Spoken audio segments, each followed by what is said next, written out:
welcome to the 2022 Parke County Candidate Forum. I'm Dave Crooks with WAXI, and I'm privileged to be the moderator of tonight's event. Tonight's forum is designed to give voters in Parke County a better understanding of the contested races in this year's primary election for May 3rd. We plan on doing another forum this fall for the general election if there are contested races. Early voting is already underway, and we hope that everyone will take time to vote for the candidates of their choice before 6 p.m. on May 3rd. Our sponsors for tonight include the Parke County Chamber of Commerce. Special thanks to the Chamber's Executive Director, Heather Thompson, for her working and organizing tonight's event. So Heather, thank you very much. Give her a round of applause. Of course, Super Hits 1049 WAXI, and I have egg on my face tonight, folks. For some reason, we're having trouble getting the audio out of the board in the back of the theater, and since the cell signal is always kind of weak, we didn't bring our backup equipment, unfortunately, but we're trying to get a straight shot back to the studio, and we just can't get a good enough audio level. It's too noisy for whatever the problem is on the board. And I am extremely regretful that we didn't have a backup plan, and I'm sorry that it won't be on the radio tonight. But the good news is John Allen Martin is here with Parke Without Reverse.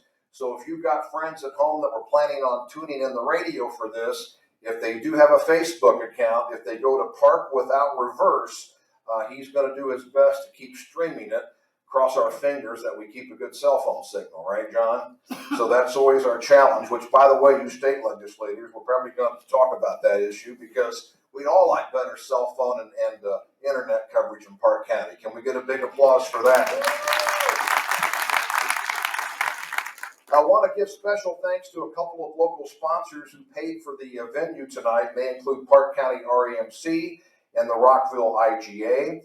First of all, I'm a former state legislator, had the privilege to serve for 12 years, but I've been retired for a while, and I plan to stay that way. But I do want to take a moment to thank everyone who has stepped up in government to serve, no matter what position you currently are in or the one that you're attempting to win.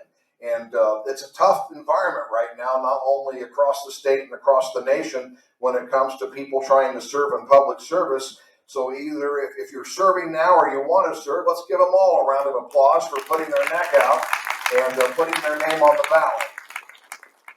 Mary is my timer tonight, okay? So Mary's done this with me before, so we appreciate her being here tonight. And the way we're going to do this to try to keep it as fair and balanced as possible, each candidate will get a 2-minute opening message to say whatever you want. The order of those speaking will be based on the position you are on the ballot. So we have, of course, all Republican candidates that are up here tonight because I think the Democrats only have a U.S. representative. Are any of those 3 candidates running for Congress on the Democratic ticket here? Okay, if they do show up, we'll give them some time at the end of our local candidates. But we do want to try to give all the contested candidates some time, and we've got several that are running, so we don't want to be here all night. We're also going to keep a close eye on the weather. We have some threatening weather moving in. Hopefully that won't cause havoc with our event, but if we do get any kind of weather warnings, we'll let you know. And the emergency management director wanted to make sure that we had a plan for that. If we would get some severe weather, we'll be trying to put people in the bathrooms and also this area here. But let's just hope that doesn't happen, okay? Because it'll be a crowded bathroom for sure. We're going to give everybody a chance to do a 2-minute open. We're going to ask some basic questions, which I'll probably do, but if you've got a question that you want to ask, especially the candidates running for state senator, who's got the little 3x5 index cards right now? Do you have those, Candy?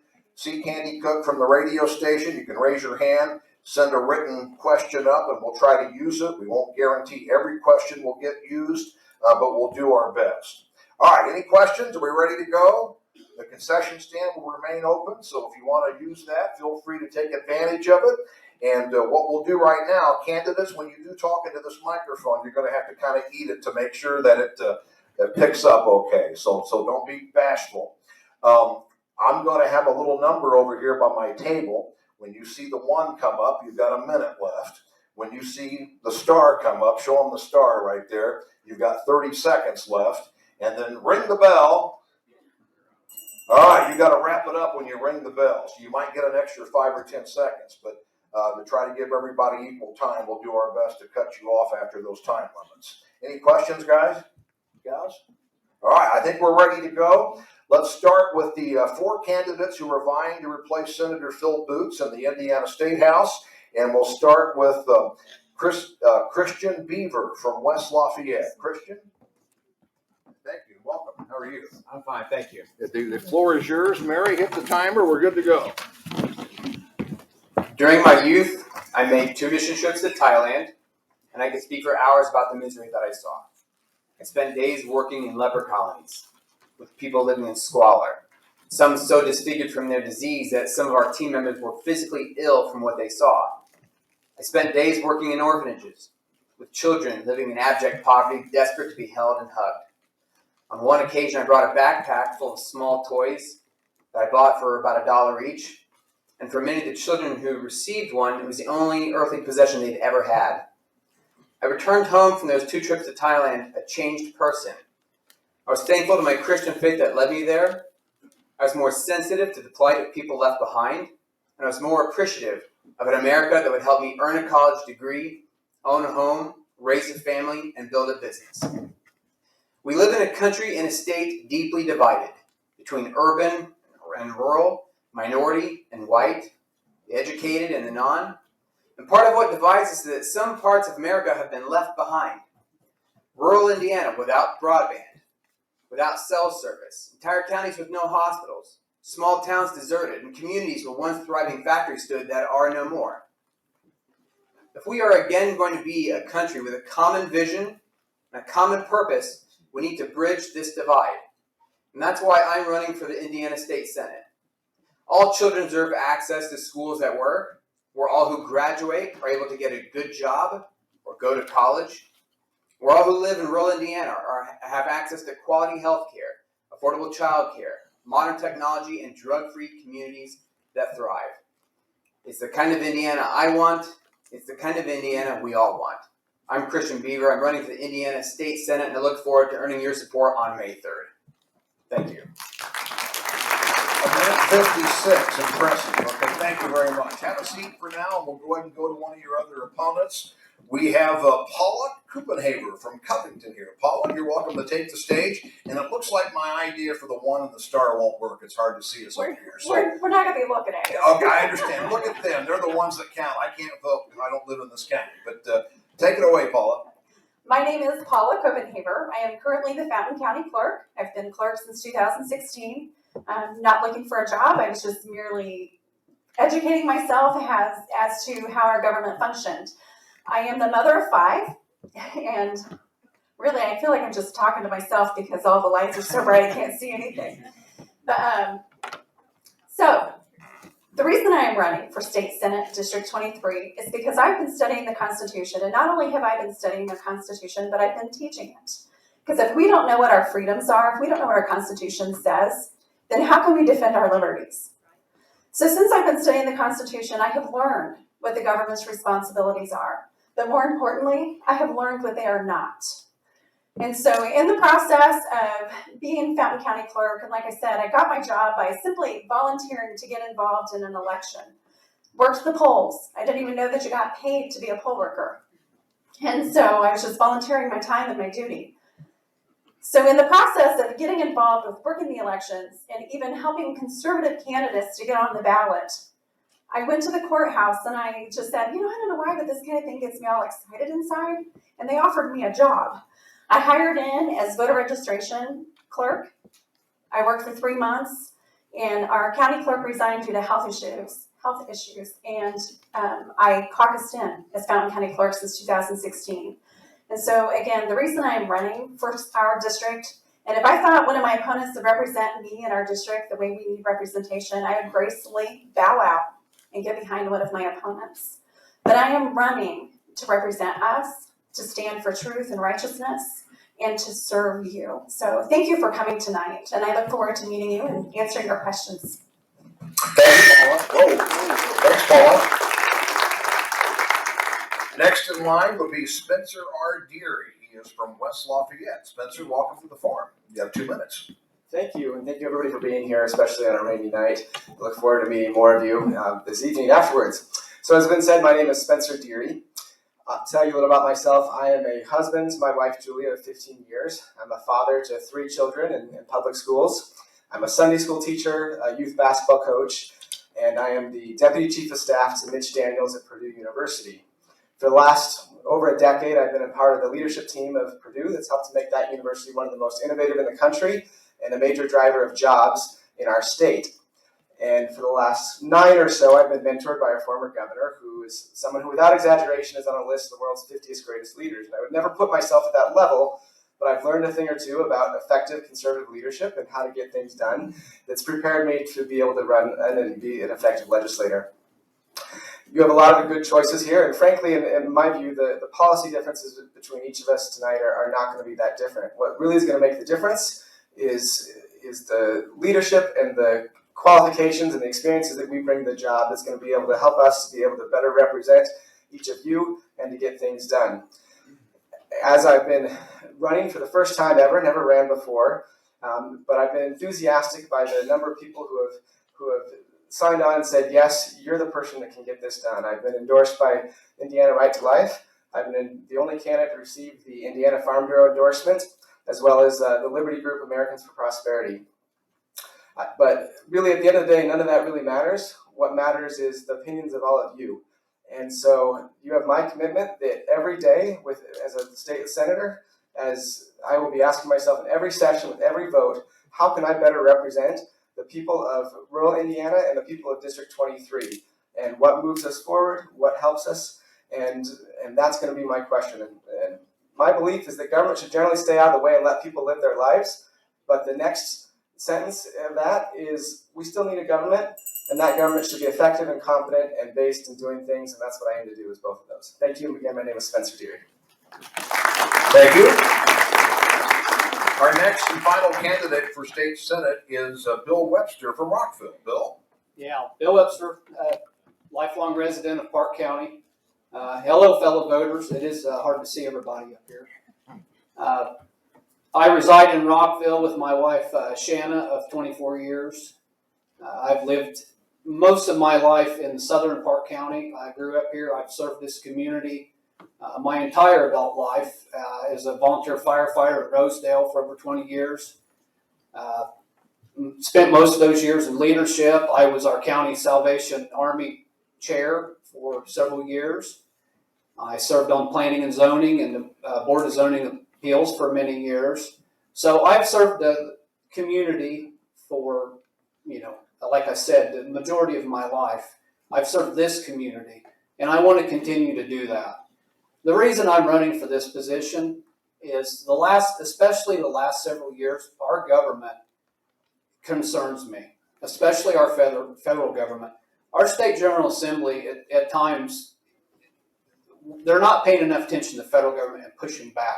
And we have to have state legislators that will push back. And at times, in the last couple of years, even our own General Assembly, especially our Senate caucus, they're not doing enough for us. Where were they at, with the transgender? They did finally pass it, but, that bill was weakened tremendously before it finally passed out of the House and Senate. And then, of course, now they're saying they will go back and veto-proof it, but it was weak. And many of the bills that come through the Senate was weak. As a senator, if you will allow me that honor, I will fight for you. I will fight for your families. I will fight for your children. I will fight for your grandchildren, my grandchildren. That's what's important. Our medical freedoms, things that with our government have become very alarming. I'm Bill Webster, and I ask for your vote on May 3rd. Thank you. Thank you, Bill. The number one charge of the General Assembly, obviously, is state education, and I want to give each of you at least a minute to give us your views on public education and what you will do to make schools stronger in the state of Indiana. And let's go in reverse order. Bill Webster, let's let you answer that question. 1 minute to talk about your stance on public education and what you would do to make Indiana schools better, stronger. So my stance on public education is, we always have to do the best for our children that we can. In regards to the public education, the first thing that I would like to see our General Assembly do is push the federal government to just do away with the Department of Federal Education. We don't need that. We don't need that oversight from the federal government. We could take that money from the federal government and split that to the states and do a better job with our own local. In regards to our own General Assembly, the closer we can get, to our own communities and our own school boards, that's important. And I often say this, I say this as a county chair even, the local school board elections are the most important races in this county, in every county in this state. So if you're thinking about running for school board, please do. Those are very important positions. Okay, thank you, sir. All right, Spencer Geary, same question to you. Number one charge of your state legislature is to fund our schools. What would you do to make our public schools stronger? Sure. Well, first let me just say I'm the product of elementary school principal for 40 years and another elementary school teacher, and I think I may be one of the only candidates, if not the only candidate, with kids in public schools. So I'm really a big believer in public schools, and they have to be adequately funded, and we have to give teachers the ability to be the professionals that they are. With that said, the purpose of public education, if you read back to some of the early advocates of public education, our founders such as Thomas Jefferson, the purpose was to prepare individuals to become free citizens and to self-govern. And so we have to make sure that our schools are preparing our children to be tomorrow's leaders and to be tomorrow's free citizens. Make sure they're learning about our republic, about our Constitution, and learning the skills that they need to be self-sufficient. And there's some danger out there that, and in growing pressure, not so much in parts of like these, but in other parts where there are some that don't view that as the purpose of education. So I think we need to get back to that. Thank you, Spencer. Paula Copenhagen, same question to you regarding the state's public education. What would you do to make public ed stronger? So I did homeschool my kids, but I had a wonderful experience with our public school education for my education. I believe it's the parents' rights, the parents' responsibility to educate our children. I want the teachers to be able to teach and our children to be able to be children. As a county clerk, I have worked firsthand with the legislation committee, and I have learned that a lot of times our legislatures enact laws and they don't even talk to the people that it directly affects. So as a state senator, I would reach out to the teachers personally, not just the associations, but to them personally and ask how we can better serve them, whether more legislation needs to be enacted or where we need to have less legislation. Thank you very much. And finally, Christian Beaver, same question regarding public education. My degree is elementary education. I have family members who are public school educators. I have spoken with many educators in this district and almost every school superintendent in this district. Paula and Bill are both correct. Ultimately, our children's education is our responsibility as the parents, and parental and family and community involvement in the school boards is the key to success. Across the state, we are seeing better school performance where there's greater community involvement. And there's a major movement across our nation right now where a lot of people are looking to get more and more involved in school boards, and we need more of that. As far as our state legislature is concerned, we need to let teachers teach, and we can hold them accountable. We can make sure they're teaching what we want them to teach, that they're teaching academics and not racially charged or other divisive curriculum. But that is our responsibility. The buck stops with us.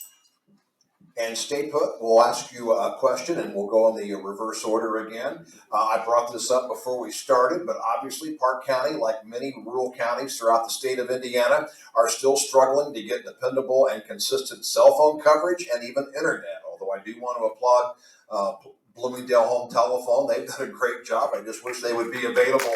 Thank you, countywide. But it's still a struggle if you're trying to do commerce, even from some of the smallest communities in places like Parke County, if you don't have a dependable internet connection or a good cell phone signal. If you're elected the next state senator, what would you do in the state legislature to try to convince not only the private carriers to expand their footprint, but is there anything that the state can do to give them incentives, perhaps, to make it easier to have more cell coverage and more internet available for every Hoosier? Absolutely. In one word, push. I've spoken with county commissioners and county councilmen in each of the counties in this district, especially the ones where there is insufficient coverage. And what they're being told by members of our legislature is nothing to be proud of. I heard one commissioner from a county told me that his legislator told him, well, sometimes, you just got to take one for the team. And that is not the kind of attitude that our state needs to be having towards rural counties and the counties that really make the state great and make it what it is. So there are opportunities that are out there. There are ideas to be had. There are things that we can do. We just have to have people who understand the concept of the squeaky wheel getting the grease in our state legislature. Okay, thank you very much. All right, Paula, you're up next. Paula, same question to you. What can you do to help make expanded cell coverage available in Parke County as well as faster speed internet? So I don't think we need to reinvent the wheel. If Bloomingdale can do it, then I think there is a lot to be said for private industry to do it as well. So I would research first to see what our options are, what the best availability is, what the best approach would be. I know in Fountain County, we are currently having the push to have, Titmon REMC. They are already pushing their way through there. And so I think it can be done. And if there is something that the legislature can do to assist, to make it happen, then I will definitely fight for that. Thank you. Spencer Deary, you're up next for a minute for the same question regarding internet and cellular coverage. We are at the point where we were 100 or so years ago, where in order to have economic growth, you needed electricity. It's the same way today with broadband and Wi-Fi. And so if we don't fix this soon, we're deserting our rural communities just like they would have been deserted had we not fixed that issue. The purpose of government is to do what can't be done in the private sector. And a lot of gains have been made, but it's been lagging because it's not making financial sense for some of these private companies. So that is where the government needs to step in, and we may need to spend some money. I don't like doing that as a conservative, but if you're not willing to do this for our rural communities, then what are you going to spend money on? And so I believe that we need what's called a loan fund that puts a large pot of money into that rural communities can borrow at a very low rate in order to be able to help get that, not only that last mile, but we need to get that last acre for our farmers whose tractors and who the future of precision agriculture requires the ability to be able to connect to the internet. And so we have to be able to push this forward. It's something we need to do. Thank you, Spencer. And same question for you, Mr. Webster. Yeah, so this question hits home close to me. We lived out in the rural area for years, and internet was an issue. And when I changed jobs years ago, I needed internet to office from home. So, that was something high on our priority list when we were looking for a home. Kudos to Bloomingdale Telephone. I love that business. That's where we have internet, and outages are minimal. So to answer the question is, with government, we have to always be careful because, it goes along with I'm here from the government and I'm here to help, right? So regulations, first of all, as a legislator, in looking at issues like this, I want to know, is there regulations that's slowing down the Bloomingdale telephones of the state and, of Parke County? So I want to check regulations and see if that's a way we can help. And then through loan funding, that's also another way that we can support the businesses that are putting in internet. Okay, Bill, stay put. We've got a final question. Let's pretend like you won the primary. Let's pretend like you won the general election and you're the next state senator to replace Senator Boots. You go to legislative services to meet with lawyers to figure out legislation. What is the very first piece of legislation that you would draft that you would put your name on that would be your first introduced legislation? So I'm not necessarily my desire to go to the General Assembly and the Senate is not necessarily to go to have more legislation and put my name on things. They just passed 175 new laws when session was over this year. So there's plenty of laws out there. Some of the things that I'm going to watch out for, though, is medical freedom and where we're at on that, because our General Assembly the last couple of years have not done a very good job on that. In regards to vaccines and stuff, enforcing through businesses. That's an issue that I'm definitely going to keep an eye on, and I'm certainly going to keep an eye on our children in the schools with the CRT and the transgender issues. We don't need boys in the girls' locker rooms. We don't need boys in the girls' bathrooms. That stuff that's insanity, and it has to stop. Those are some of the things that I'm going to be paying very close attention to. Thank you. And Spencer Deary, that's the same question for you. What would be the first piece of legislation that you would draft and take to the clerk's office on your first day at the legislature? Well, I won't say that it would be just my effort, but one of the most important things that a legislator in the General Assembly does is to pass a budget, to decide what it is that we're going to do with our taxpayer dollars. And the first question is I don't believe that you should take money from any free citizen and apply it to something that isn't going to accomplish what you're aiming to. That just makes you that much less free. So the first thing is to find a budget that, one, focuses on the priorities and on the things that are what government should be focusing on. I just mentioned the failure of the private sector to advance broadband internet, to make sure that our schools are adequately funded, and to make sure that our infrastructure is adequately funded in order to be able to allow the private sector to bloom and flourish without the heavy hand of government. So the first thing that I would do is not any bill or law, but just to fight for a budget that makes sense and that respects your tax dollars and allows us to continue to grow, or for those places that aren't growing, to be able to have economic growth. Thank you. Paula, you're up next. 60 seconds. What would be your first piece of proposed legislation as a state senator? So currently, it is a crime. You would be a criminal if you gave pornographic material to our children on the street. But in the name of education, if a teacher or somebody within the school system hands our children pornographic material, it is acceptable. Well, that's not acceptable. We have an obscenity exemption that needs to be done away with. Our children are our most precious asset. So as state legislator, that will be something that I will stand up for and fight for our children. And Christian Beaver, same question to you. As a state senator, sometimes the most important bill is the one that you stopped. So it's not always what is the law that you got passed, but what are the lines that you held? What are the protections that you put in place to keep the wrong stuff from getting through? The most important thing that I think that we need to do right now as a state is to look at our budget and make sure that we have a budget that is adequate for public school funding and public safety, especially in rural counties. There's a lot of money that's out there and it's getting thrown around. We have a lot in our surplus, which is great. I love having money in the bank, but you have to pay your bills. We have needs throughout our state that need tending to. So revisiting the budget and every part of it would be my number one priority in getting in the legislature.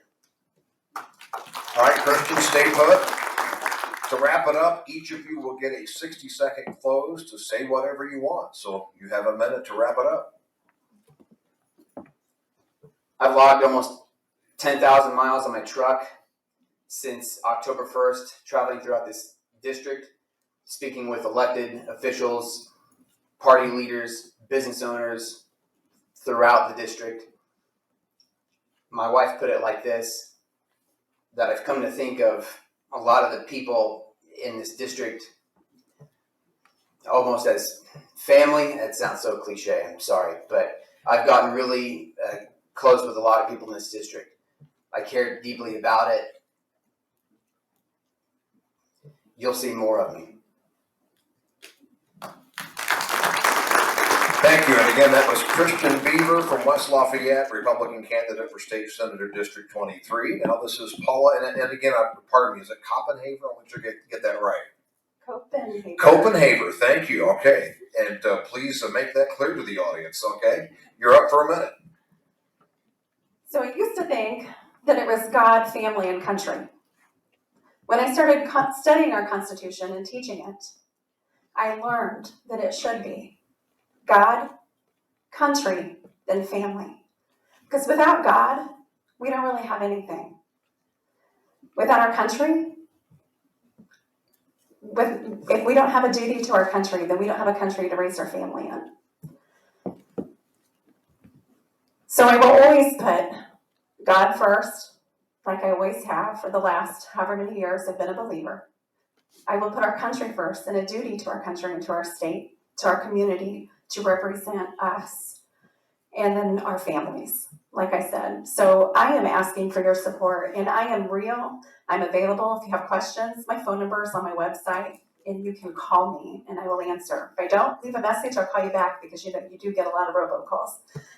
And so, but I am asking for your support and your vote on May 3rd. And again, my name is Paula Copenhaver, and I'm running for Senate District 23. Thank you. Thank you, Paula.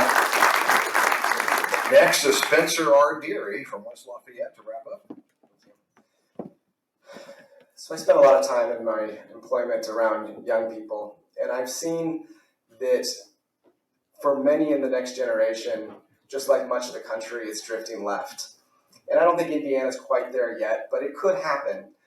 And it will happen if we don't provide a strong conservative alternative to what the left is peddling out there. And we do that by creating and launching a new generation of conservative leaders, not just conservative politicians, but conservative leaders who know how and who are committed and ready to go forward to stand and advance the conservative movement. As your state senator, you have my commitment that I will always tell you the truth. You will always be able to reach me. I will always be available to listen. We may not always agree, and I'll tell you when we don't, but we're going to be able to talk eye to eye and understand each other and what issues are there. I hope you'll give me your vote. Thank you. Bye-bye. Spencer Deary, thank you very much. And Bill Webster, you get the final minute in the state Senate forum portion. Yeah, thank you, Dave, for allowing this tonight, and thank all of you for coming and being an informed citizen and getting involved. As I stated when I opened it, and I know most of you here, I believe, I've lived in this county my entire life. Nobody knows this county that's sitting on this stage better than I do, or the needs of the county, and nobody will fight and protect this county in the Senate more than I would. I ask for your vote. Ask for your support helping our campaign. Website is webstersenate.com. And I appreciate all of you being here tonight. I really do. Thank you. Let's hear it for all the candidates tonight. All the 4 candidates running to replace Phil Boots, thank you again for being in Parke County tonight, and good luck and safe travels as you continue the rest of the cycle. So, okay? And you all get a free ink pen if you want, so here, have one of these. So, there we go. Thank you. All right, next we're going to go with Clerk of the Circuit Court. So if we can get the 2 candidates to come on stage, that would be Nicole Collins and Henry Harper. So come on down. You're the next contestant on the Candidate is Right, I guess, or whatever. And then after that, I'll just go ahead and tell you right now, the next order would be County Auditor, but both candidates are not going to be here tonight. One is sick and one decided not to show up. And then we'll go to Sheriff after that. So first of all, let's start with Nicole Collins. You get to start first, being at the top of the ticket for Clerk of the Circuit Court. Welcome to our forum. Good evening. My name is Nicole Collins, and I'm running for the Parke County Circuit Court Clerk. I'm a lifelong resident of Parke County. I'm the daughter of David and Stephanie Blair of rural Rosedale. I now live in the Belmore area with my husband Travis, son of Parke and Betty, and our 2 children, Bentley and Landry. I graduated from Riverson Park High School in 2005. In 2009, I graduated from Indiana State University with a Bachelor's of Science. I've worked in the school system for 4 years, and I've also volunteered as a 4-H leader. I have worked a total of 8 years in Parke County government, with over 7 of these years being in the clerk's office. During the fall of 2013, I was hired into the clerk's office as a small claims deputy under Diana Hazlett, former clerk. In 2017, I was promoted as first deputy and criminal deputy under Stacey Jeffries, former clerk. While in the clerk's office, I was cross-trained to perform many of the duties in the office. I've seen ever-growing progressions in the clerk's office. In my time there, I've helped adapt and move forward from the computer systems that the clerks use on a daily basis to the transition of paper files to electronic files. 2020 was my 4th year helping with the election. During these years, I've assisted in training of the poll workers, early voting, troubleshooting on election day, and running of the public test. I've worked with the election board to help upgrade election equipment and consolidate precincts.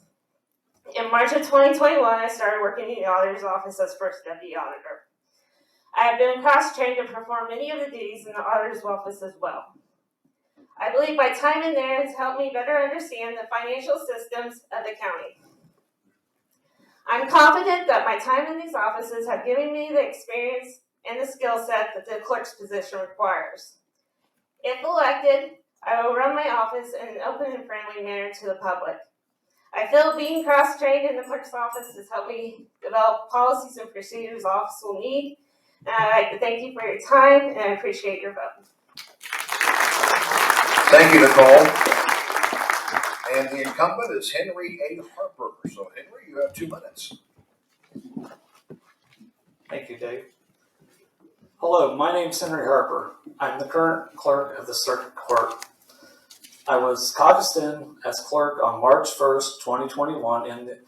In the office, we are responsible for processing all files for criminal cases, civil cases, small claims, child support, marriage, divorce, bonds, any other business that the Circuit Court handles. We are also responsible for managing the election, maintaining voter records to assure a free and fair election. We must keep records of all the court and election documents and work with the public for any searches of the court records. I have learned a lot over the last 13 plus months and enjoyed the opportunity to serve the public. I am a reliable, detail-oriented, and organized person who has worked hard to put the clerk's office on the best possible footing with the judge and the court staff, as well as the citizens who need our services. As clerk of the Circuit Court, I have faced many challenges and provided necessary leadership to resolve problems as they arose. I believe my staff has learned along with me and are now a very effective and well-coordinated office. I am a lifelong resident of Parke County, graduated from Tucker High School. I graduated from Ivy Tech with an associate's degree in accounting. I worked for over 25 years with the state of Indiana and the Indiana Air National Guard.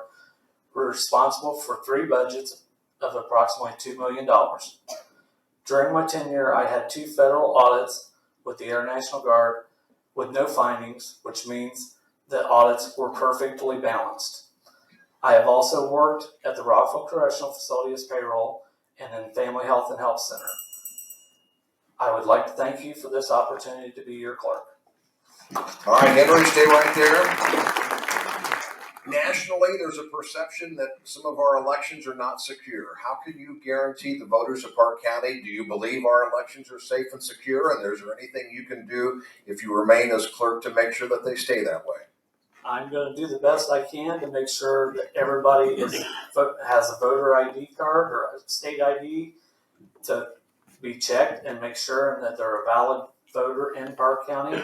We have verified the records, updated and cleaned out voters that have passed away or moved out of the county. So I feel like we have a good standing in Parke County for a fair and accurate election. Okay, thank you. Nicole, you get the same question. What would you do to make sure that elections always have integrity and they're safe and secure?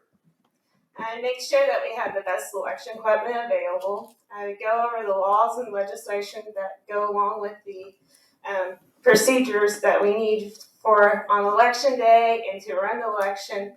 I will study those as best as I can and make sure we are following the standards to a T. And while you're there, let's just go ahead and let you both close. You have 2 minutes to say whatever you want on why you would like to be the next clerk. Over the years, I worked in the clerk's office. It wasn't something I went to school to do, but it's something I stumbled into. It's something I learned to love. I liked working in the clerk's office. I love the legal side of it, seeing how the criminal court cases are handled and dealt with, see the legislation that's passed down through the county and how it all plays a part. And so the government has worked out well for me and my family, and I think that I would do a great job being your next clerk, and I would appreciate your vote, and I hope that I would be your next clerk. Thank you. Henry, you get 2 minutes to say whatever you want, why you should be reelected. Well, I've worked very hard to make sure everything is accurate and balanced. I feel like I've done a good job. I think I can do a good job for the county.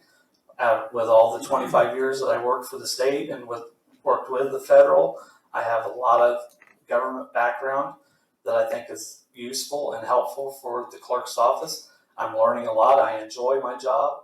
I'm enjoying learning the election side of it and hoping to be your next clerk. Thank you. Thank you very much.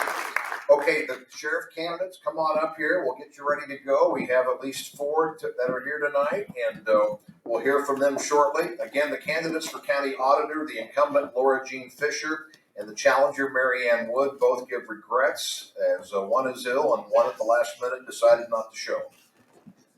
So this is the open seat for the county sheriff's position. Apparently have some questions here that we can consider as well. But we'll start at the top of the ticket, as we have 4 candidates on the Republican ballot running for the nomination. And we'll start with 2 minutes from Jason Frazier. Jason, the microphone is yours. Thank you. Good evening, everyone. And keep that microphone as close as you can, if you would, yeah. Good evening, everyone, and thank you for being here. My name is Jason Frazier, and I want to be your next sheriff. I'm in my 24th year as a police officer. I served 3 years as a Clint patrolman, and I've dedicated the last 21 years as Parke County deputy. Excuse me.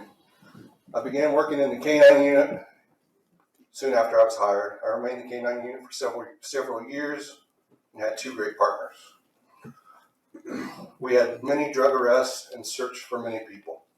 In 2008, I was promoted to patrol sergeant by Sheriff Mike Esslinger. I continued to the rank of patrol sergeant until 2015. And then I was appointed as chief deputy for Sheriff Justin Cole. My current duties include, but are not limited to, being involved in the budget process, writing grants, hiring staff, and scheduling staff. I also oversee our school resource program. And I also oversee the operations of the jail and whatever other tasks assigned by the sheriff. Active in the community. Currently, I'm the vice president of our local coordinating council. I'm the treasurer of the partnership Parke County, and I'm a member of the grant approval board for Parke County Community Foundation. I'm also the drug awareness officer for Elks Lodge 2471. Some of my priorities I will address: I will be a working sheriff. I will be fiscally responsible. I will have an open door policy and be accessible to the public. I will continue to house out-of-county inmates to generate extra revenue. And I will maintain a professional, proactive, and community-oriented sheriff's office. I will continue to make our SRO program a priority. I will be aggressive on all crimes. And I will designate deputies to conduct criminal and traffic patrol in problem areas. I will also develop our first animal control program. I want to thank everyone that has supported me in this election. I know the job, and I've worked successfully in the department. If elected, I will work hard to be a great sheriff. Thank you. Thanks, Jason. Next up is Robert W. Gregg. Robert, you have 2 minutes, maybe a few more seconds to be fair, so take it away. Good evening, everyone. My name is Rob Gregg, and I want to be your next Parke County Sheriff. My path towards this life goal began in middle school when I attended the Indiana Sheriff's Association career camp. I decided then that this would be my vehicle in law enforcement to help others Following graduation, I was hired by the Parke County Sheriff's Department as a dispatcher and jail officer under Sheriff Esslinger. I completed the Communications Officer Training course through the Indiana Law Enforcement Academy. After a year there, I entered the military, joined the U.S. Army. I was a military policeman for 3 years and served my country honorably. Upon my discharge, I was hired by the Federal Bureau of Prisons and worked here in Terre Haute. I had a distinguished career there for 30 years. Presently, I'm fortunate enough to be retired. I've been married to my wife, Kim, who is just the best thing ever. For 31 years, I have 2 successful children, and I just welcomed my first grandchild. I've sworn an oath my entire life to protect and defend the Constitution of the United States, and I still do to this day and firmly believe in it. I will be a constitutional sheriff, and I plan to protect our county from government overreach. A few of my plans for the future being improving the school resource officer program. I think we need to get those guys in classrooms and work on bullying programs and a DARE program, enhance our core security program. And I want to study housing federal inmates, low security federal inmates, and that could bring in a lot of money in for our county. It usually about $30,000 per inmate per year. I think something we need to research is I've made a career out of working in the prison system, and I'm a subject matter expert on that. And I think we can do a lot of good things for the county. Thank you. Thanks, Rob. Dan Jones, you're up next. You have 2 minutes. Good evening. My name is Dan Jones, and I'm running for sheriff. I'm a Parke County native and a family man. I'm not a politician. I'm a 4-year veteran of U.S. Marine Corps, having served as a military police sergeant, and a 32-year veteran, Indiana State Police Commander, where I worked my way up through the ranks from trooper to squad sergeant, first sergeant, and the last 12 and a half years as a lieutenant, meaning I was the district commander of the Putnamville State Police Post, which covers Parke County and 5 other counties. I'm also a graduate of Vincennes University, Marine Corps Military Police Academy, Indiana State Police Academy, numerous state police leadership schools, and the FBI National Academy. Excuse me. I am the most qualified candidate on this ballot. My leadership and experience and training are unequaled in this election, and I want to use all of this experience to serve right here in Parke County as your next sheriff. If elected, my priorities are: I will bring professionalism, strong leadership, and needed positive change to the Parke County Sheriff's Office. I will remove any political influence from policing decisions, period. I will provide fair and impartial service and application of law to everyone, no matter who they are or who they are not.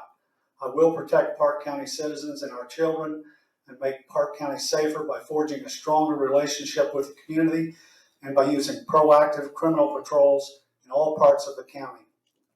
I will ensure that every call is investigated thoroughly. I will foster teamwork also with other law enforcement agencies and support agencies to help reduce crime. I will have a zero tolerance policy concerning all crimes against women and children, and we will aggressively investigate those crimes. I will be a protector of the United States Constitution and the Second Amendment, and I will be a strict fiscal conservative steward of your tax dollars. There will be accountability and transparency in everything I do, and I will always be available to the public. If this is the kind of positive leadership you want, vote for me on May 3rd. Thank you, Dan. And Randall Nealon, you have 2 minutes to introduce yourself and say whatever you want. I'm Randall Nealon. I'm running for sheriff in Parke County. My entire career has been served in emergency services in Parke County. Starting back in 1980, when I graduated from Rockville High School, I attended night classes to take EMT courses and started working at the Parke County EMS. There I worked for 9 years. When I left there, I went to the Indiana Department of Corrections, worked for 5 years. While I was there working, I started working at the sheriff's office as a dispatcher at the old jail, where we were also the jail officer. I was also a reserve deputy for 2 years. I became a merit deputy in 1989. And I worked there until 2012 when I had to leave to police myself and correct my health, and I did that. When that task was completed, I wanted to return to public safety, and I did so working through Vigo County Sheriff's Office and their SRO program. I was also volunteering for the Rosedale Town Marshal's Office.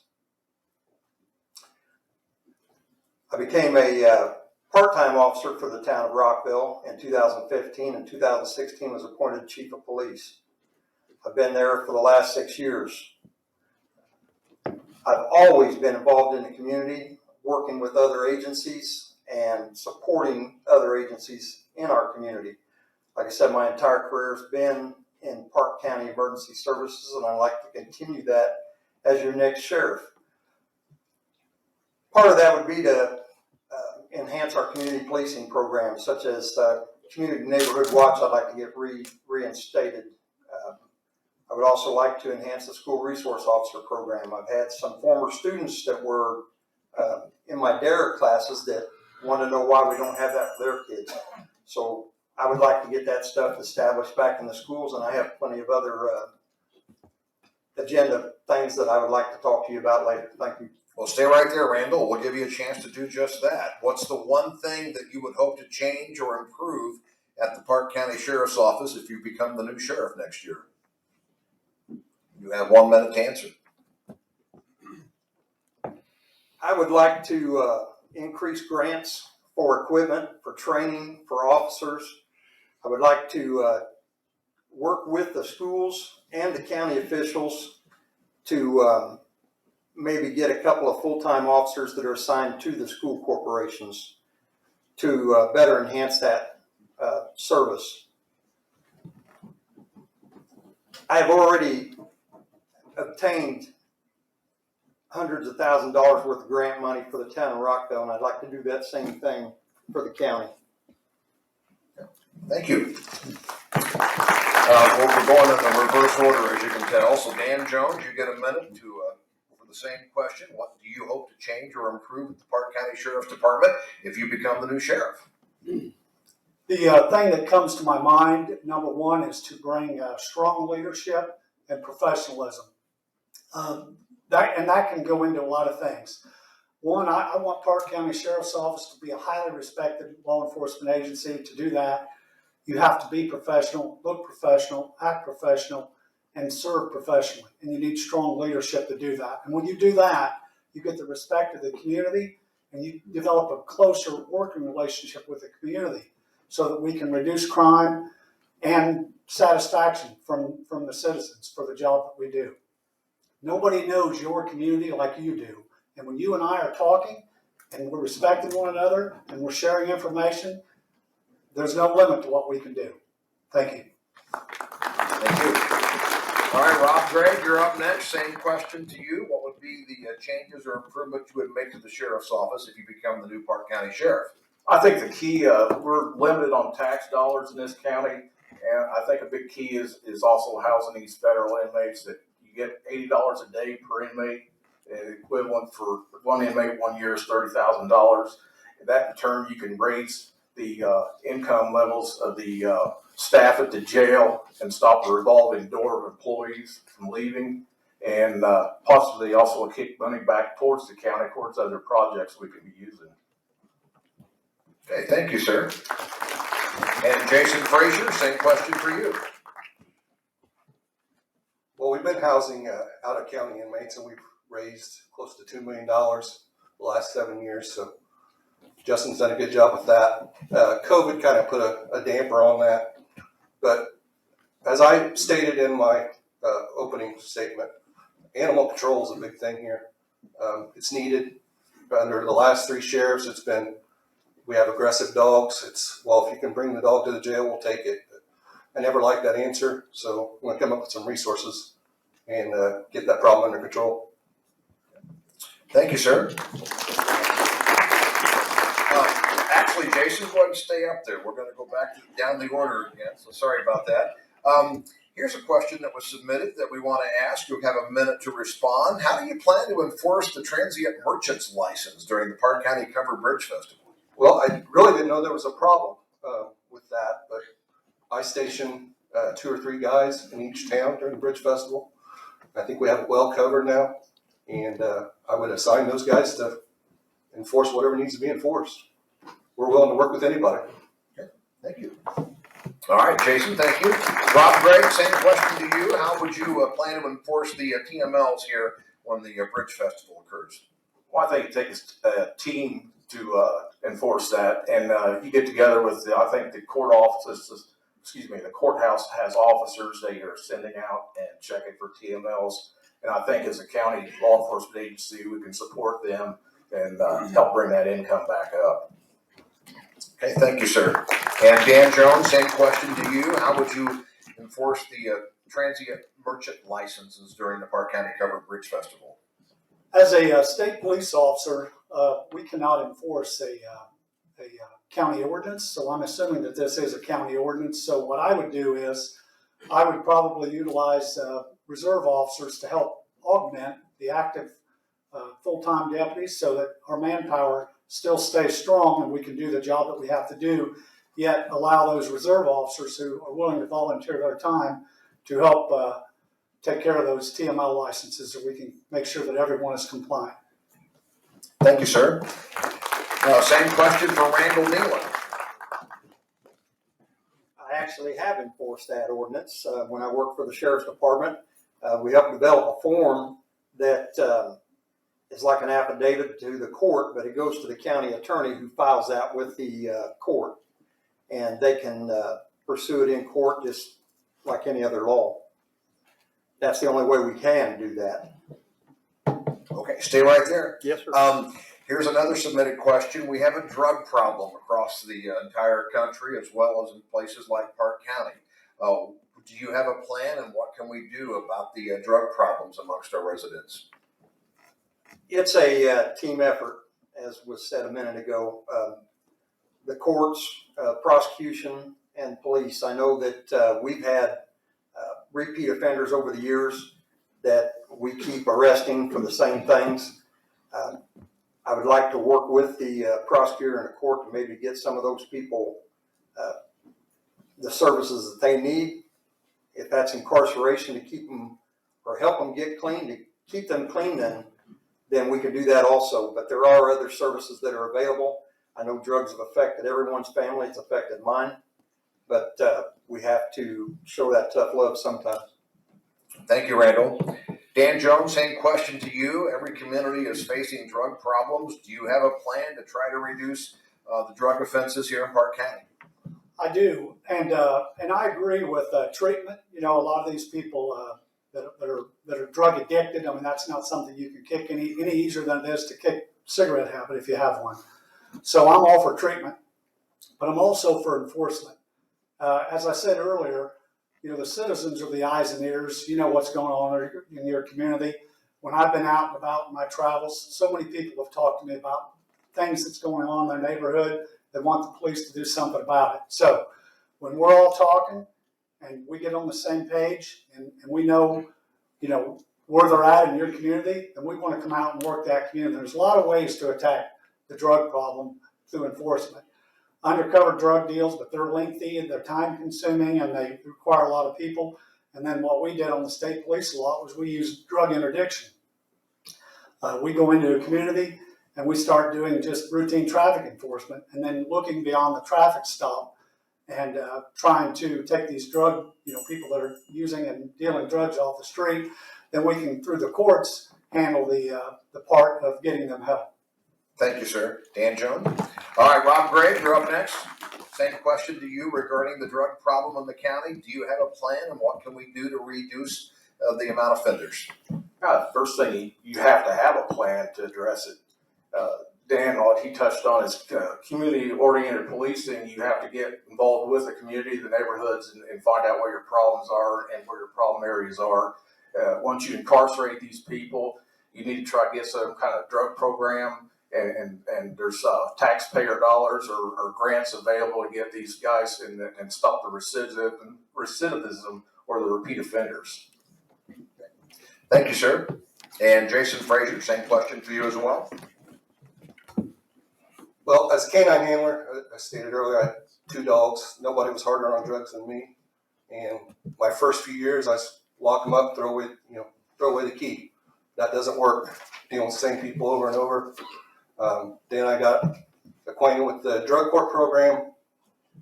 I don't know if the judge is here, but it seems to work. It allows you to keep your thumb on the person for at least a couple of years till they graduate, and hopefully they do the right thing after that. But it's a combination of things: treatment, enforcement, like everyone else has said.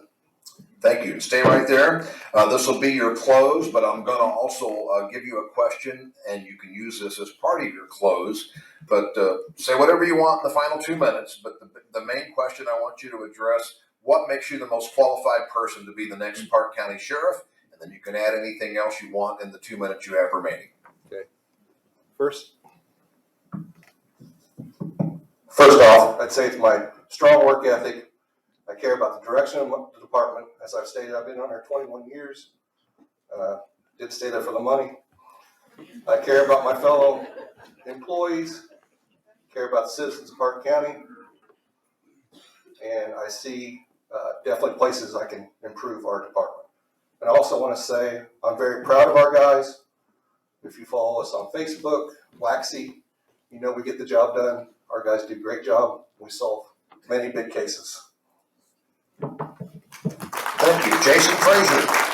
Rob Gray, you have 2 minutes to say whatever you want, but do tell us why you think you're the most qualified person to be the next Parke County Sheriff. Pursuit of excellence. I've tried to overachieve in everything I've attempted in my life. I have a very compassionate nature. I can be firm but fair.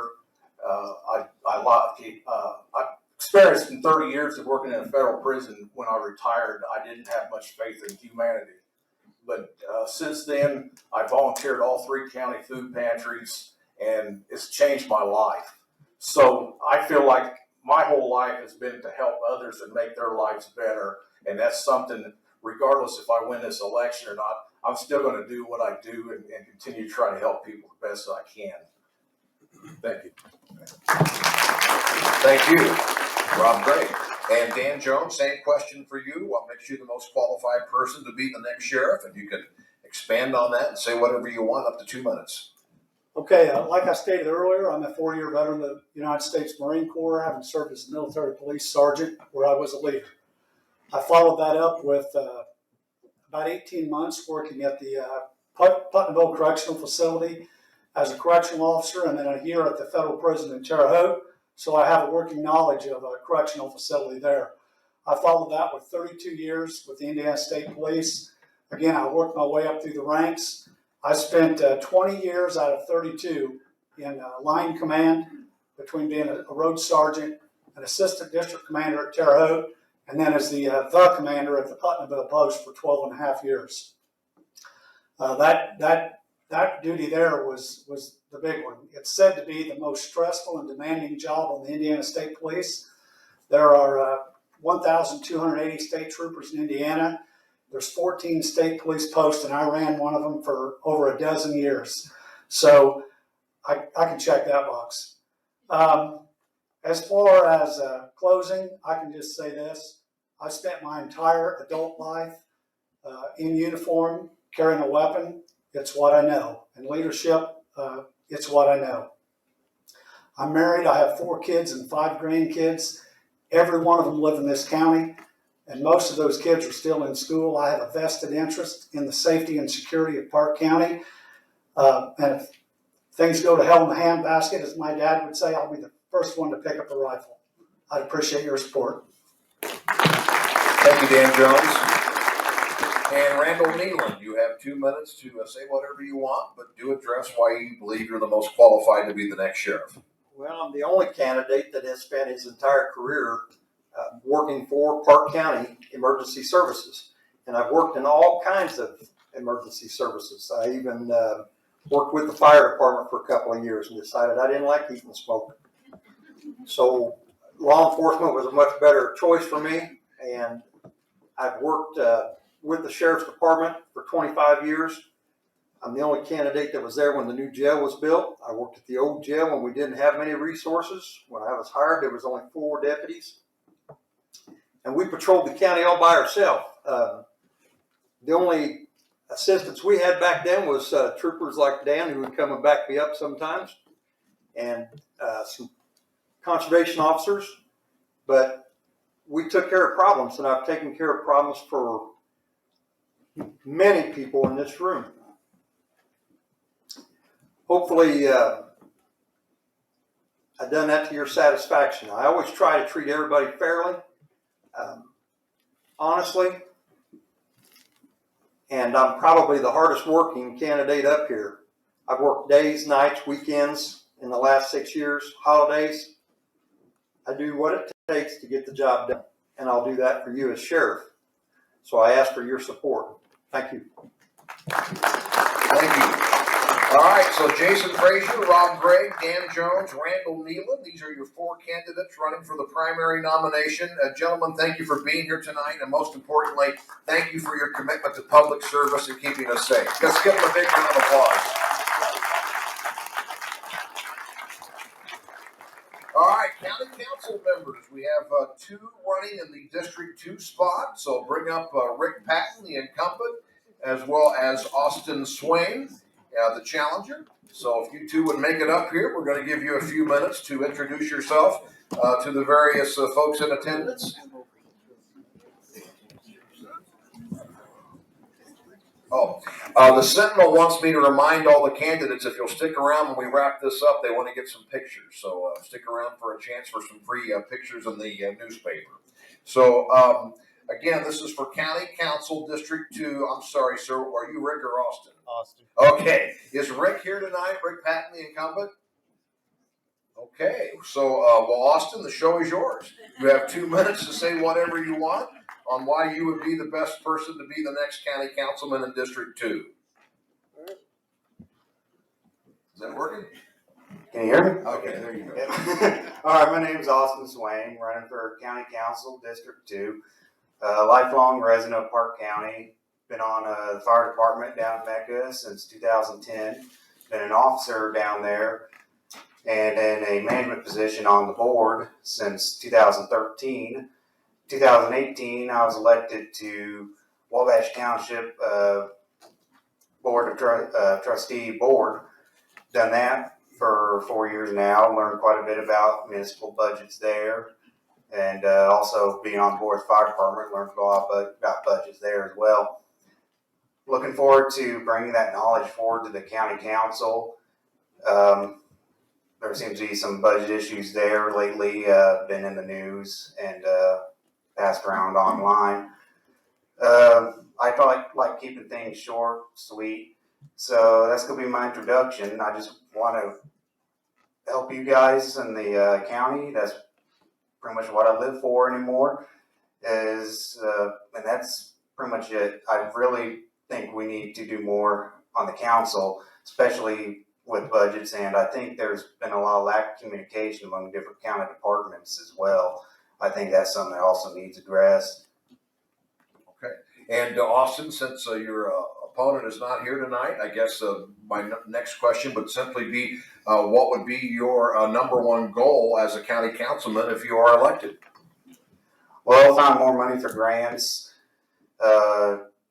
Try to work with everyone. I've seen Jim Meese was here earlier. I'd love to work with the commissioners. I think the county could definitely find funds to create a county industrial park to try to get more jobs in here, get more people work in this county, pay fuel taxes in this county, so we have more funds for roads. I know broadband's been brought up. I know there's a few projects going on with that. Bloomingdale Telephone, I heard, is doing a really good job, and I'd like to see that increase too, because since the pandemic, it seems like it's more and more of a national trend.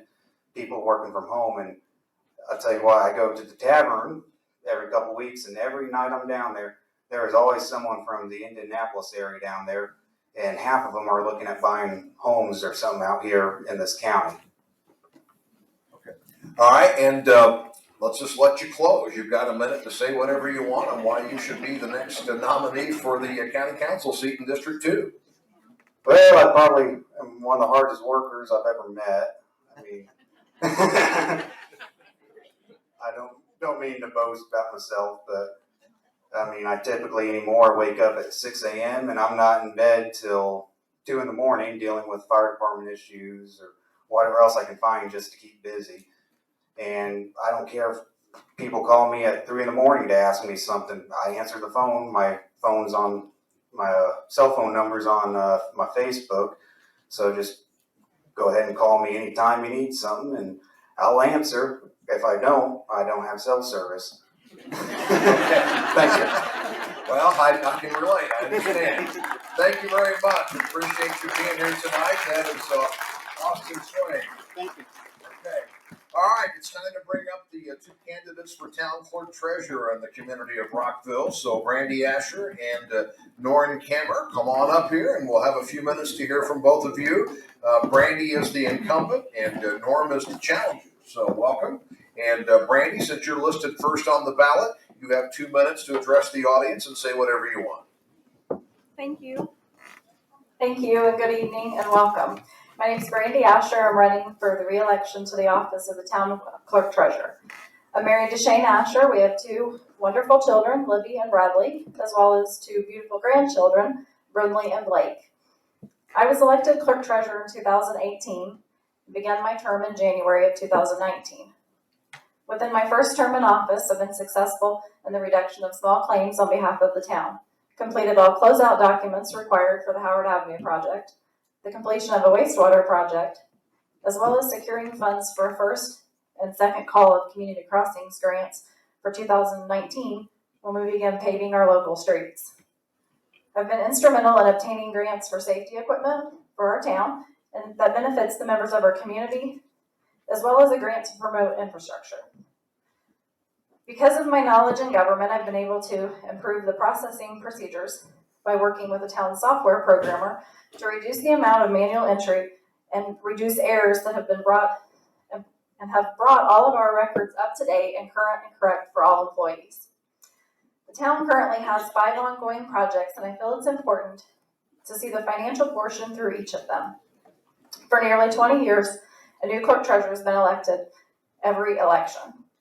My opinion is change is good, but in many cases, however, I have not seen the benefit to the town the fiscal officer change every election.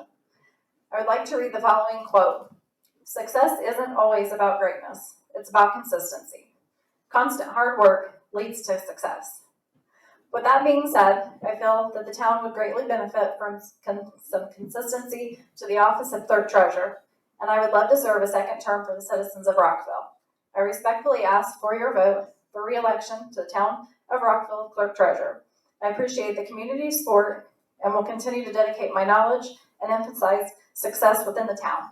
Thank you, Brandy Asher, Rockville Town Clerk Treasurer. All right, thank you very much, Brandy. And Norm, am I getting your last name right? Kammer, is that how it's pronounced? Yes. All right, Norm, you have 2 minutes to introduce yourself and to say whatever you would like tonight. Good evening, everyone. I'm Norm Kammer, Republican candidate for Rockville Clerk Treasurer. And I want to thank the Parke County Chamber of Commerce for inviting all of us here this evening. I'm running because I firmly believe that the best input for the local citizen is through local government. I have 4 principles, 4 that I have in this campaign. First and foremost, respect. And that respect needs to be for every employee that works there, every visitor, and especially for every citizen. Second, accountability to the citizens of Rockville, as every government official should do. Third, transparency. If elected as the Rockville Clerk Treasurer, I will act openly and with honesty, providing leadership that is fair and ethical. Lastly, training. In order to serve the best of my ability, I will require that I and the Clerk Treasurer staff take the latest State Board of Accounts principles and adhere to those. And finally,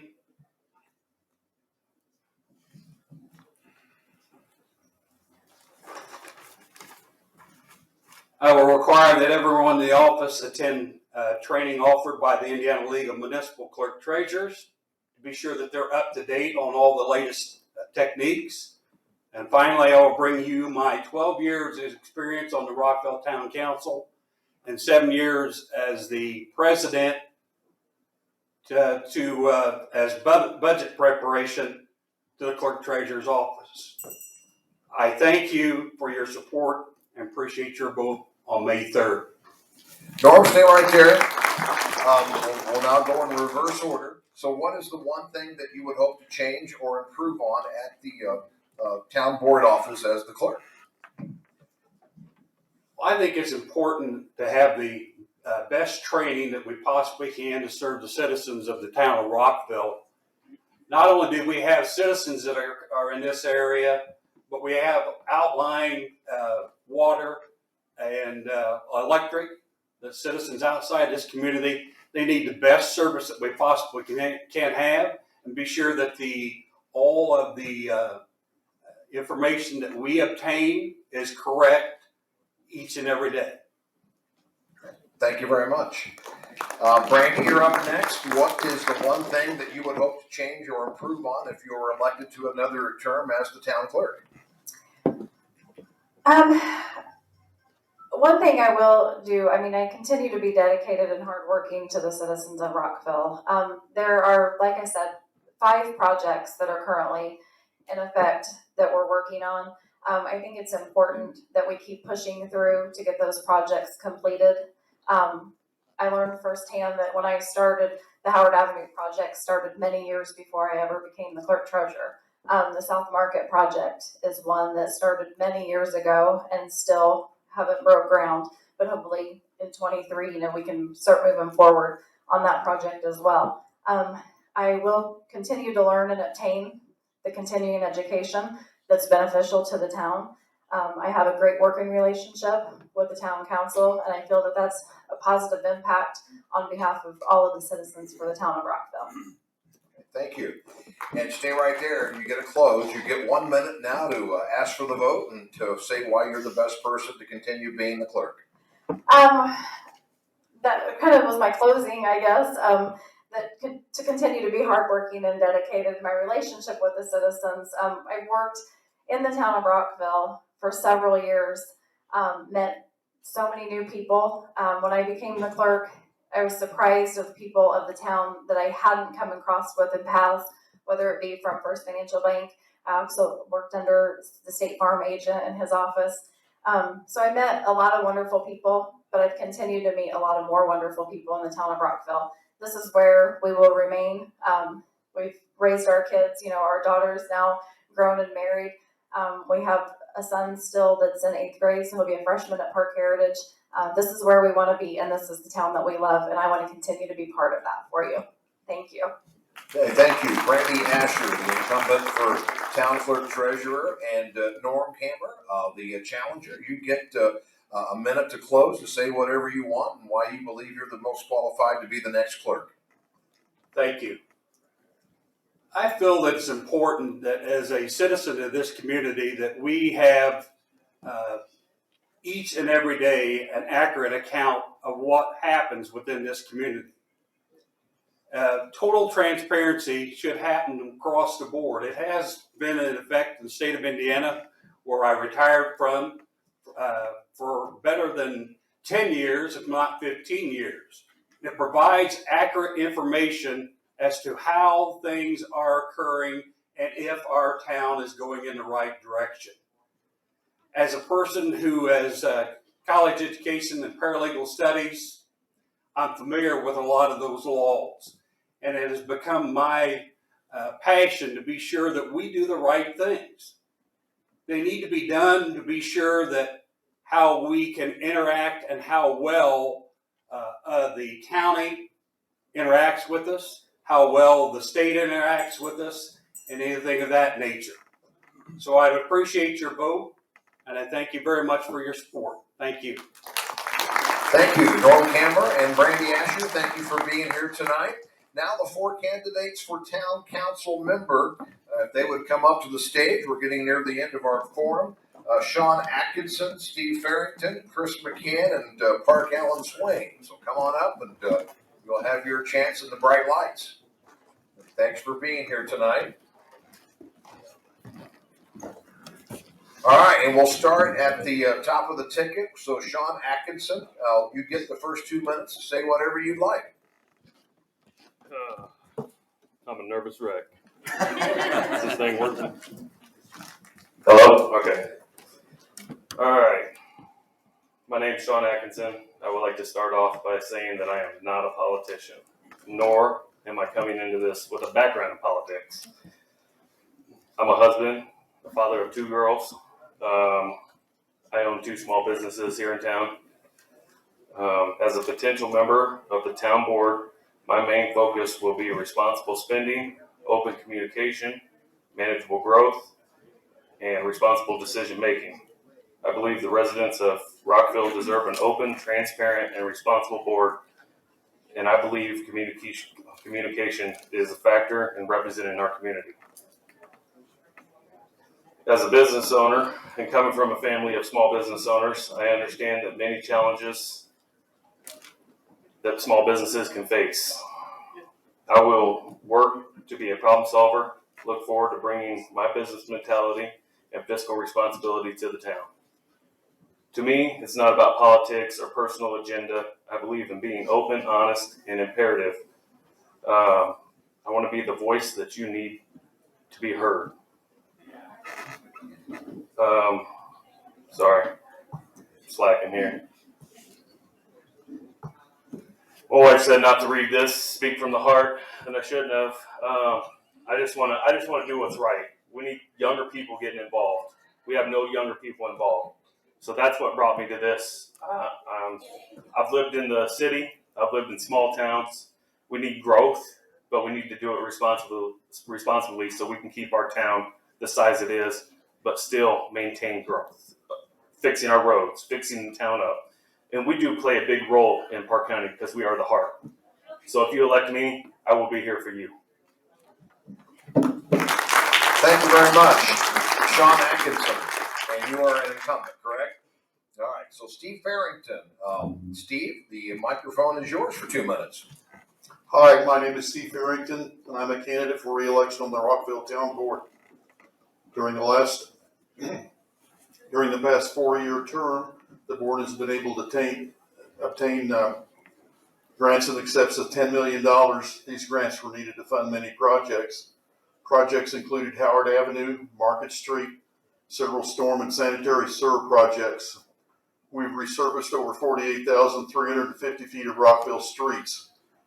We have scheduled for this year 8 segments of resurfacing in round 1 and several additional segments in round 2. Our electric grid has had many upgrades. We've had 16 poles replaced. Tree trimming has been completed. With the grid upgrades, tree trimming, our outages have decreased by 35%. Outage restoration times have also decreased. We've added a 6th person to the police department, also replaced 2 of their vehicles. Projects for this year include the 41 North Sewer Project, South Market, Jefferson Street, Jackson Voorhees drainage, Beechwood Park renovation, some water main replacement, Beechwood Park Pavilion painting, fire hydrant replacements. We need a clarifier and a blower at the wastewater treatment plant. Maintenance at the water plant. We're also looking at some charging stations for electric cars. I think you'll all agree Rockville is an outstanding place, and I continue to support this. A lot of these areas have gone untouched for several years, and so it gets to the point about everything needs to be replaced. And we've got to keep moving forward with a positive attitude and try to keep our resources all working. Thank you. Steve Farrington, thank you very much.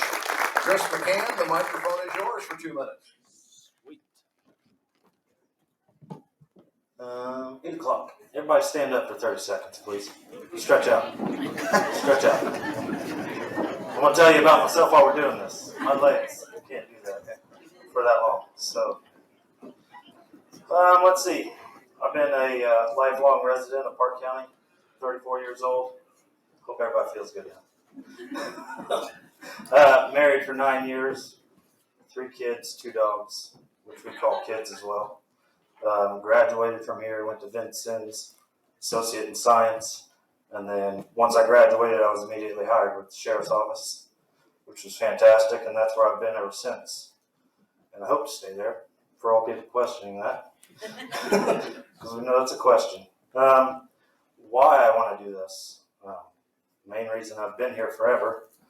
I love this town, and I think we need to keep it the way it is. I love the beauty we have, the state park, all the attractions we have, Raccoon Lake. I mean, it all brings people to our town, so I think we need to be able to attract them somehow. That would come with experience being with the town board. I love our school system. I think it's great. My kids go there. One is soon to go in kindergarten. I love the town activities. That's the main thing. I think we need more town activities. And I would love to find a way to do that. I'm also an active member in coaching at softball here in Rockville, have been for a couple of years. And I love what they're doing out there. What else? I feel like I have a personal commitment to this town. I mean, if you don't know me, I've died twice. And I've seen huge appreciation from everybody to help my family and friends. And that I hope that you could vote for me on May 3rd. Thank you, Chris McCann. And Park Allen Swain. Park, you're up next. 2 minutes to say whatever you want. Hello. Well, I have three goals to kind of guide my thought process on the town board, and one being a balanced budget. It's something that's critical. You can't spend more than what you have. The other one is minimize debt. Less debt, the better off the town is, less you have to pay in various rates that we charge every month. And the third is just infrastructure improvement. And, the balanced budget is pretty simple. You just don't spend more than what you have. The debt minimization, we've had a good run over the last 10 years. We started off, I believe, in 2012 at over $7 million in debt, and we are going to be about $2.8 million at the end of this year. And at the current schedule, we will be debt free. By 2030, we can keep everything together and not have to take on too much more. Infrastructure is something we're all very proud of on board. We've had some great projects, as all of you know. We've had the Howard Avenue and the South Market's going to break ground. I believe Brandy mentioned 23. Those projects, over $11 million in funds, no debt to the town, which is really nice.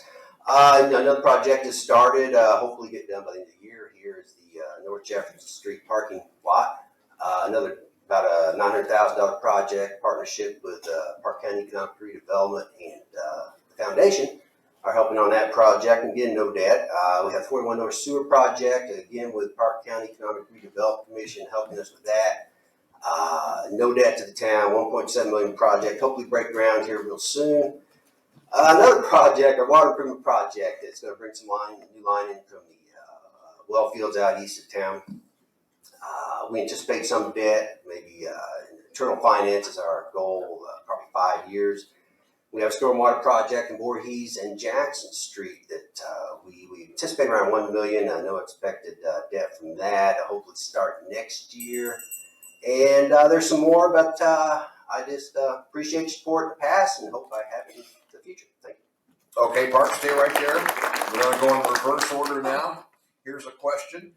You get a minute to answer, but how does the town council involve itself more with residents? How can it be more transparent and accountable to the community in your view? Well, good question. One service that started here it's been over 2 years, but as far as transparency, you can't come to the meeting. We have a service that most of you probably aware, Park Without Reverse, and just great. You can go on YouTube and watch anything we do. It's all right there. We aren't trying to hide anything, and I wish more people would come to the meetings or come in and ask for information. I'm amazed at the lack of interest in our budget process and why we spend what we spend and where. It just really is amazing. We have very few people people that come into the meetings. But again, you can all watch on YouTube. It's really a good product. That's my suggestion. Okay. Thank you. And Chris McCann, you get the same question. How does the town council involve itself more with residents, and how can it be more transparent and accountable to the community? I'd say be more sociable. I'd say go to events, attend them, communicate with your people, find out what they're missing, what they want, and try to incorporate it the best you can with the resources that we have available. Thank you. Okay. Thank you. And Steve Harrington will be next with the same question. I would like to see more people come to the meetings. We're open. We'll listen to any complaint, any problem. Get your name on the agenda, and you're more than welcome to sit down and talk to us. We're very friendly. There's nothing to be afraid of. We're not going to shoot you when you come in the door. Well, that's always reassuring. Sean Atkinson, same question for you as well. Well, transparency. We have a lot of executive meetings. I don't know a lot about it. I'm still learning. I will continue to learn, but I believe they could be minimized a little bit.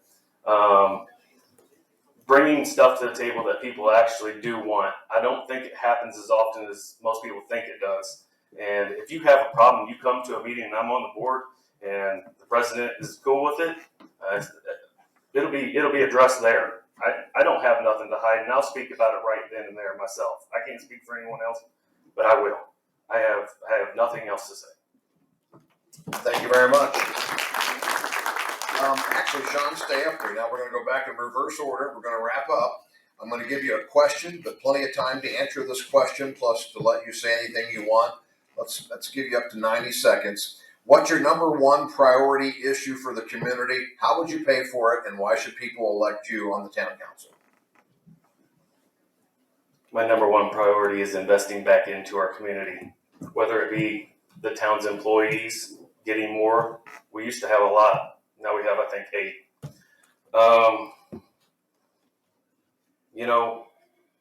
I don't know how to get all the money yet, but you gotta learn as you go. Nobody knows everything right off the gate. It's just one of those things. So as far as to tell you how I'm going to get the money, I don't know today, but I promise you I'll find the answer. Thank you. That was Sean Atkinson. Steve Farrington, same question for you. What's your number one priority issue for the town of Brockville? How would you pay for it? And you're welcome to close. Take up to 90 seconds if you want. How you're going to pay for it is difficult. There are grants available, but just because you ask for a grant doesn't mean you're going to get it. Most times there's a matching grant. You need the money in the bank, and you'll need to have that money. You just can't raise your rates continuously. Although our infrastructure does need repair, and everybody wants the lights to work tonight, and they want the water to work. I spent 40 years in public utility business, so I've got a pretty good idea what goes on, why it goes on. And if I'm elected, I'll do my best to serve you in any way I can and make sure that everybody's happy. Sometimes that's hard to do, but I will do my best. Okay. Thank you, Steve Harrington. Chris McCann, same question for you. Number one priority if you are elected, and how would you pay for it? And feel free to use up to 90 seconds to close on why you would like to be elected to the town board. I think this is two-pronged, really. Number one is outsourcing. I don't know if everybody knows, but we have outsourced our electrical and our sewer. I feel like we could bring that back somehow. Not really sure, but I'm sure it's something that's been discussed and they're still trying to figure it out. Another one would be keeping businesses. I know everybody's seen businesses come and go, and I feel like that would be a good way to address, or good thing to address, so that we can keep good businesses here. We have several established, and I would actually love to see them stay. So that would be my two. As far as funding them, I just think it's a team effort with the board, and I would love to communicate with them. Chris McCann, thank you very much. And Mark Swain, you get up to 90 seconds to ask or answer what is your number one priority issue, how would you pay for it, and anything else you'd like to add in your closing. Well, gosh, number one priority, in the back of my mind, as soon as we get the west side of the square done, we'll have a template to go after the east side of the square and get it redone. The downtown is just a beautiful, beautiful space. Our courthouse is just amazing. We're so lucky to have such a downtown. And yeah, I'd say it'd be the east side of the square. As far as money, you would go out and look at your state and federal grants. It's amazing what's out there. And I have to mention Parke County Economic Redevelopment and Cindy Todd. I guess she's under the partnership Parke County. Cindy's been a great help to the town to help find sources of funds and just an invaluable resource. And again, amazing, just connecting with all the resources we have. I'm amazed how many times various groups have came together to help with town projects. So I'm kind of getting off track, but just keep doing what we've been doing, basically. We've had a great run. And, we have a lot of projects on the books and some more that quite aren't on the books, but we're looking at it. I hope you decide to re-elect me. Thank you. Okay, thank you, Mark Swain, and Chris McCann, Steve Farrington, Sean Atkinson. Thank you, gentlemen, for being here tonight. We appreciate it. I believe we've covered every contested race on the Republican ballot. On the Democratic ballot, the only thing I have is 3 candidates for Congress. Did any of those candidates happen to show up here tonight in Rockville? Okay, so they did not, and I'm going to do my best to mention who they are. There are 3 candidates vying for the Democrat nomination: Adam Denaire of Shoals, Ray McCormick of Vincennes, and Peter Priest of Terre Haute.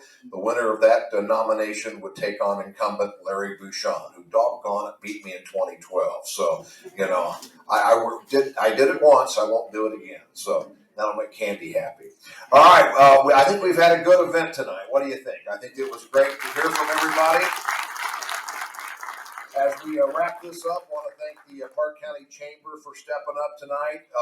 John Allen Martin, thank you so much for Parke Without Reverse for your video coverage tonight. I'm sure your Facebook and YouTube feed will be available for those that missed it. Again, on behalf of the radio station, I'm terribly sorry that our audio connection would not connect tonight, and I have regrets on that. We'll learn from that, and hopefully that won't be an issue this fall. The Sentinel wants to meet the candidates. If there's a candidate still here, why don't you stay up front, and we'll have the Sentinel come down. I'm sure some will stay and answer your questions. On behalf of the Chamber, and of course thanks to Parke County REMC and Rockville IGA, appreciate you all being here tonight. Go vote. Get your family and friends to vote. It is important to give your opinion and back the candidates of your choice. Have a safe evening, everyone, and good night.